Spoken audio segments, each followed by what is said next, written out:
Hello everybody, this is Starman and welcome back to Let's Play Betrayal of Krondor. Well, I know I said I was going to do a bit of training and grifting off camera. I did do a bit. Unfortunately, I did wind up running into one rather significant problem. You'll note that James's defense is now pretty good. Owen's defense is phenomenal. And Goref's armorcraft has gone up a fair bit. I'll go ahead and get everybody back up to their main three training things. But, yeah, what happened is that I started sitting down and having everybody read through the books that I had for them. Well, I forgot that reading the books, you do consume rations while you're eating, and while the prices have gone up in all of the weapon shops in Romney, they have also gone up in all the taverns along the river, because the river pullers are blocking all the traffic, which means that the food has gone up, which means that unless I want to pay 48 gold for a packet of rations, I need to go and solve this problem a little bit sooner. But you'll note that I did wind up selling off a fair bit of gear. I've actually cleared out most of the stashes of stuff that I found on the Queegian pirates, the Nighthawks, and everything that we killed around here in Chapter 3. And I made about 800 gold doing that, so I made back most of what I spent on that ruby, not the ruby, the emerald. Anyway, just found a group of Queegian pirates and rogues right here just off the road that seem to be guarding something just south of Sloop, so we're going to see what's going on here. Okay, we did not surprise these guys, unfortunately, but thankfully these should not be much of a challenge for our new party. Only question is how to best handle these guys. Well, paralyzing them would probably be our best shot. Oh, is that one running already? I do believe he is.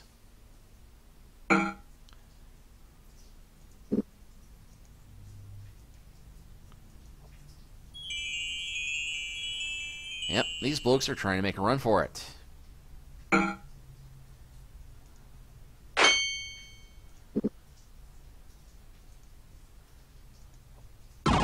Let's keep him from moving. Cheap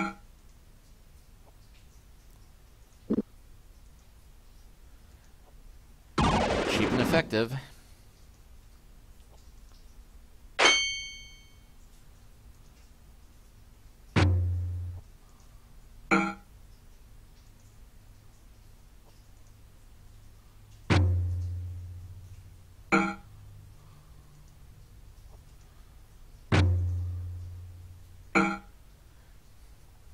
So now we've got 3 dead bodies to loot.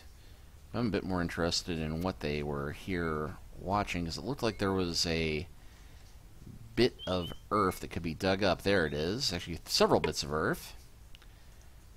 And precious rations. A couple of mostly undisturbed broadswords.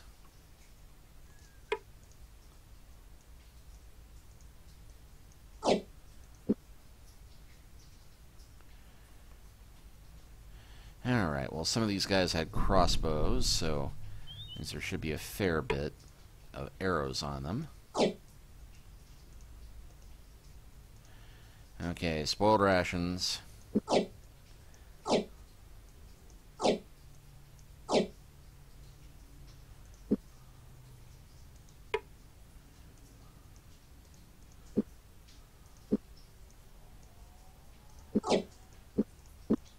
Okay, and that is all I can manage at the moment.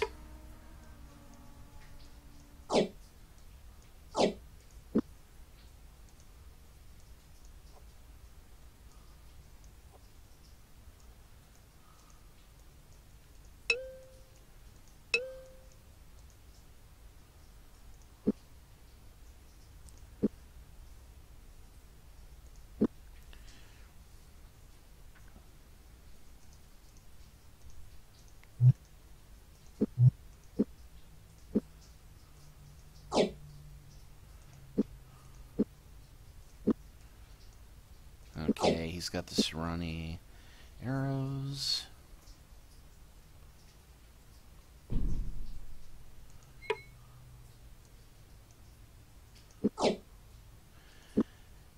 can come back and loot the rest of that later. I think I've got enough to show you my clever little scheme for exploiting the current economic issues. Let's make our way back to Romney, back past that Nighthawk corpse, which somehow has not started rotting or arisen from the dead. Anyway, now 12 sovereign for a poison sword. Not that much. 22 gold for a set of standard armor. Not fantastic. But you have a bunch of these, they do start stacking up. Oh no.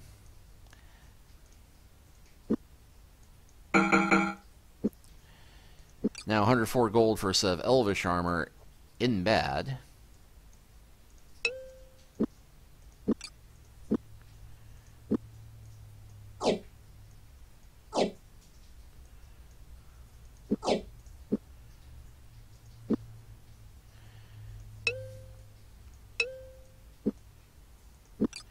$70 sovereign for 25 poison arrows, 56 for 13 poison arrows, and 89 sovereign for crossbow ain't bad, but 126 is better, and 51 sovereigns for a poison sword. So half of a gang of, or half of the loot from a gang of 5, not even that, and we have just made a quick 400 gold. Not too shabby, huh?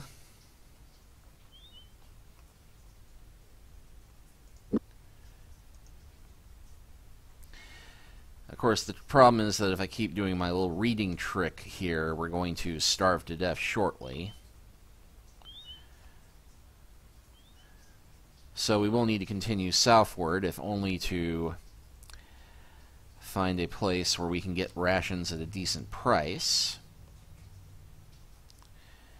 And so I can continue my original plan, but thankfully we should be able to get there without too much trouble. And Nighthawks again, and these ones have the presence of mind to go right for the magician.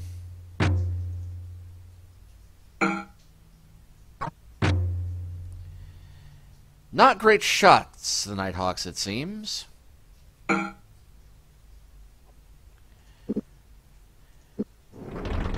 But we really do not want to risk these guys coming back up.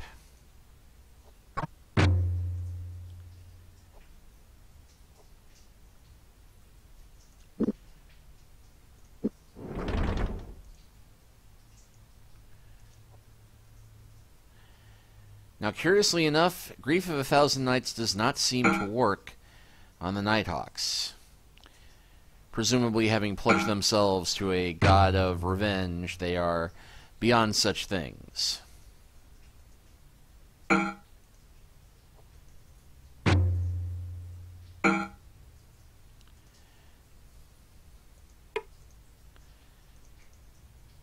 And, of course, his rations are poisoned.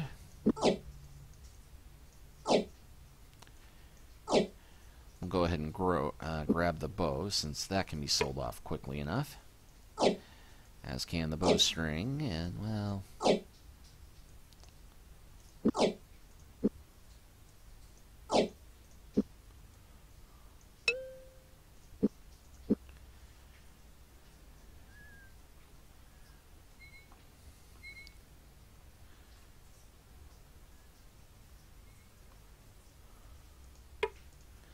And there's the other signpost for sloop.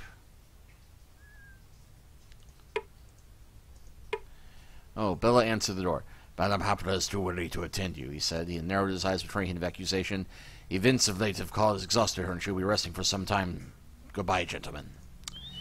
Yeah, well, getting possessed by a Rusalki, I can see that happening.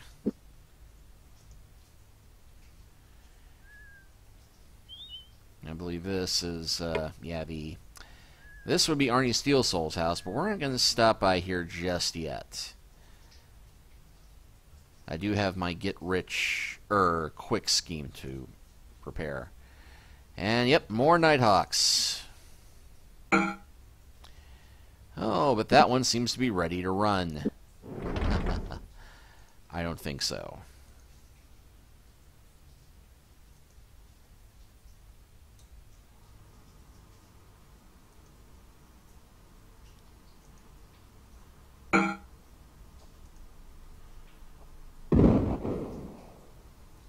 Kaboom!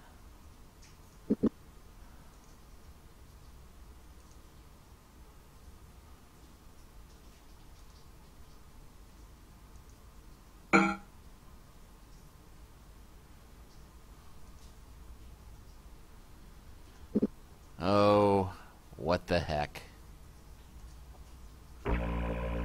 Wrong way.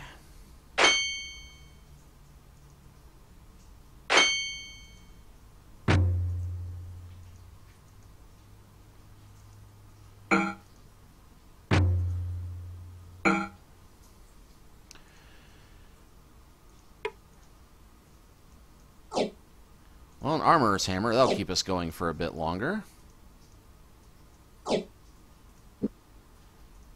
Well, heck, might as well... Actually, nope. Gonna keep traveling light. And poison arrows.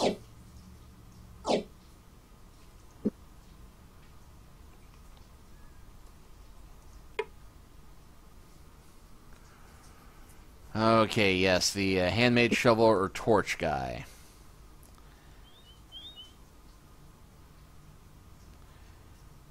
Oh yes, forgot about that hidden chest thing. Well, let's see how much the gold, how much the rations are here. 12 gold, 5 silver. Well, that's a bit more reasonable. Except that it's for a package of 4, so I think we can do better than that.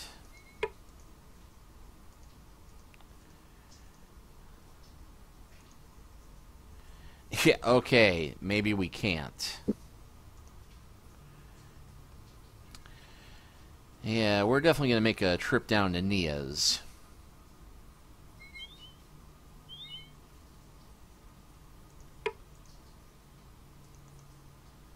And yeah, spoiled ration. Not worth messing with.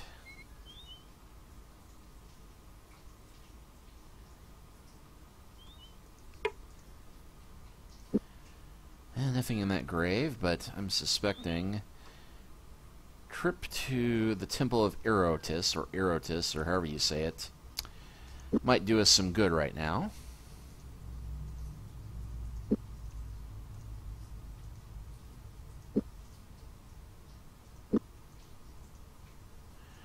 So that should get us healed up to full.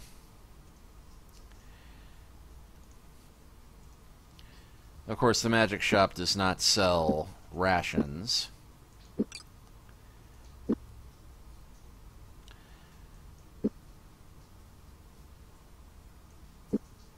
And they don't sell poison, they won't buy poison arrows. But now that we're here in Silden, we might as well tend to one other bit of business. Apart from barding and getting some quick cash. Spoiled rations for 10, yeah, 10 for 1 gold. Not a great deal. James paused. Though he had a thought to get the man's attention, he decided he was far more interested in what the man was whispering to a mercenary who was seated nearby. Well, who has the crawler's key, then? The man shrugged. Kivo dropped it in the scramble out the Suez. After they did in the upright men, none of us had the desire to stick about any longer. Malkas were right mad. So it's still in the Suez, is it?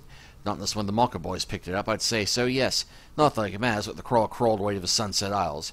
Disturbed, James slipped away from the conversation. Though it was possible when we were bandying about things overheard from a rumor-monger, the demise of the upright men in Krondor would have far-reaching implications, both for the kingdom and for himself. So yeah, apparently the crawler just killed the upright man, the leader of the thieves of Krondor. But let's go ahead and talk to Joftaz. James motioned the figure across the room. The man walked over to join them. He stood before them, eyebrows arched inquisitively.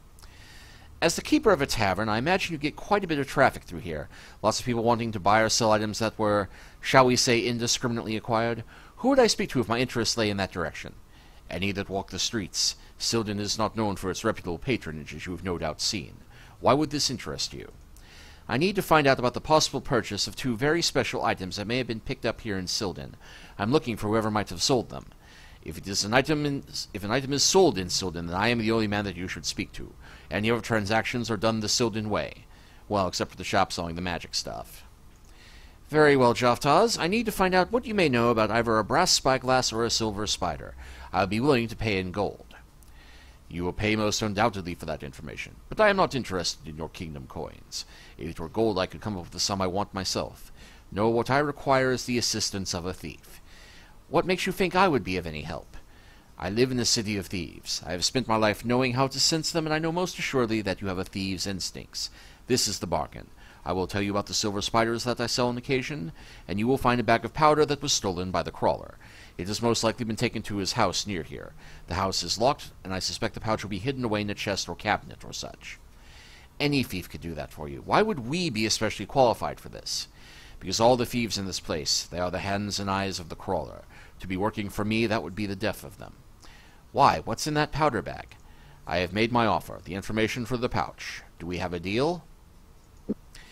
My bump of troubles tell me I shouldn't be agreeing to this, but you have a deal, Joftaz. I'll get you your pouch. A straight exchange, the information for the item. Consider it a deal, then. I will wait for you here in the anchorhead until you return with the item. We will be back. Do not leave this place.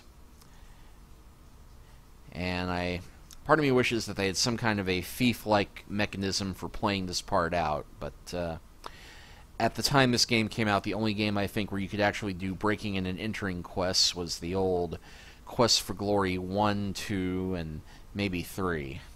Anyway. Goraf watched the docks. Behind him, James stood with his ear pressed against the door of the house, listening for the stirring of the crawler or his men, but heard only the thumping of his own heart. The door was locked, and as he reached inside his pack to search for his keys and picklocks, he saw a very small, very straight crack in the trim beside the door. Smiling at the old mocker's trick, he pressed his thumb against the trim and pushed down. The wood slid away, revealing a small brass key. Removing it from its hiding place, he jammed it into the brass lock, whispering his thanks to the old mocker who had first taught him the trick. Within the house was dim, but not so dark that James couldn't navigate by instinct alone. Creeping, he investigated the whole of the 3-room house, noting anything that looked out of the ordinary. Near the fireplace, he discovered something that appeared to be a chest, but dismissed it as suspect, its location tagging as a trap for less clever thieves. On the far wall, he eyed a row of 5 colorfully lacquered pots, each spilling over with a tangle of violet-colored tondil horns. Many times in Krondor, he had heard the Princess Anita lamenting over the fact that the flowers were near impossible to grow in the salty coast of his coastal regions and required near constant sunlight. Located as they were at the rear of the house, however, they would undoubtedly receive very little light at all. Smiling, he upturned each of the pots until at last he discovered the hidden powder bag and made a mental note to thank the princess for her relentless efforts to civilize him. Clutching his hand triumphantly, he hurried outside to rejoin his companions, his very nervous-looking traveling companions. Jimmy the Hand was still alive and well. So, the Honorable Senior from Krondor returns. Have you brought the pouch I asked you for? It seems that today Banff has smiled on both of us. I know what you want, and you apparently know what I need to know. The pouch in exchange for the story, that was the deal. I want to hear a story about a silver spider. Yes, Banff has gifted you most certainly. I wouldn't have thought anyone wily enough to defeat the crawler, but if the happy prankster has given you the knack, then I'll happily help you as best I can. Now, the silver spider is a rare item, so I remember when I get one, and am most assuredly pleased when I can turn a profit from one. They are heartily sought here in the kingdom. It has been several months since I last sold one. Can you describe the last man who bought one? Oh, I can describe him. Stoop-backed, crass, hard, bartering fellow. He was wearing a black cloak and a bird. An eagle was emblazoned upon his chest. You mean a hawk? A golden hawk? I have lived in the greater part of my days here in Silden. It may have been the hawk, or it might have been a gull. All I know is that I lost a great deal that day between he and the trader named Book, who bought some sailor's trinkets he appropriated in prank stone. As for the man with the bird on his chest, the last I heard of him, he was asking to purchase a ticket on a ship called the Mocker's Folly, bound for Krondor. A nighthawk bound for Krondor? Where could I find the ship's captain? In Krondor, I suspect, though I don't see why that would be important to you. I will decide what is important or unimportant. Now, what about the brass spyglass? What do you know about that? As I told you before, sailors' trinkets are common here in Silden. If it is a special glass you covet, I would urge you to seek out the trader or book. I could hope to make only 5, perhaps 10 golden sovereigns from such an item, so I decided they're really not worth my time bothering with them. You might find that bothering with silver spiders has cost you more than you imagine, Joftas. If I find that any of the prince's family have died of poisoning when I return here, you will have a great deal more to worry about than turning a profit.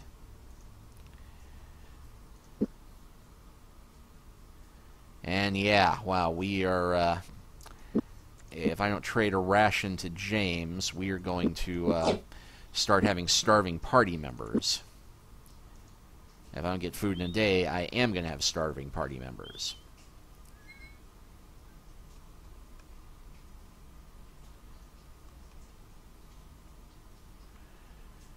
But by heading west, we should run into... Well, actually, we may have bypassed it. Wait, no, he's usually at this campfire site here. Or not. But I think we are far enough west now that... No, okay. Maybe he was a little further west than east, but... They're not alone. Gorev's pulse quickened as he saw the lone figure approach. Abouk, Master of Locks, at your service. How may I be of assistance? It appears that you are the master of more than locks. What do you know of Prank Stone, north of Romney? A tongue wags loose in Silden. I see my enterprises may be silenced. I am interested only in a brass spyglass that you sold to Joftas in Silden. Tell me about it, and I will choose to forget any other thefts you may participate in. How did you come by it? A year and 20 ago, I bought a box in Silden from a trader. He told me it would bring me great fortune, but I wished only for a strong chest to hold my things. I told him that I would be a fool to sell such a box. We haggled, and at last I purchased it for 10 sovereigns, a price that the seller seemed positively glad to receive. I too was pleased with the exchange, but began to wonder at the nature of what I had purchased. The chest was possessed of conjunlo. Conjunlo? What does that mean? It was a box of trickery, magic. Objects would appear in the box, things I had not placed there. Then one day I met a man from Romney who told me the true nature of my chest. When things were lost in a certain place, they came to my box and we could sell those items. We decided, of course, that we would never tell each other any more about ourselves, so our business would be safe should one of us fall into harm. And you two would split the profits of whatever appeared in the box. I take it the brass spyglass is one of the items he arranged for you to find?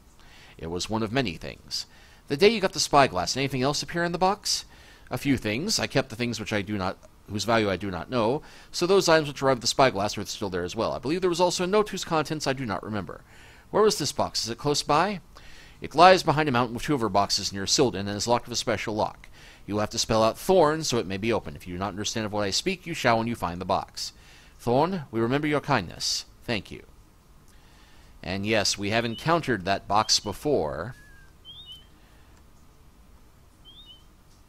And we will go back there eventually, but let's see. And yes, finally, decent priced rations.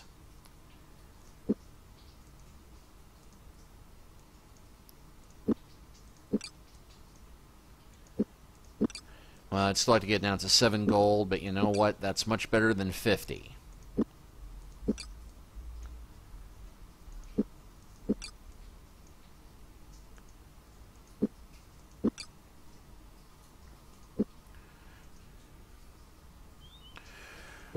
Alright, well, with my security assured, and us having uncovered a bit more of the plot than I expected to this soon, we will go ahead and call this chapter here, and I am going to finally finish doing all that training I planned, and next time we will continue on and investigate Abouk's box. See you next time.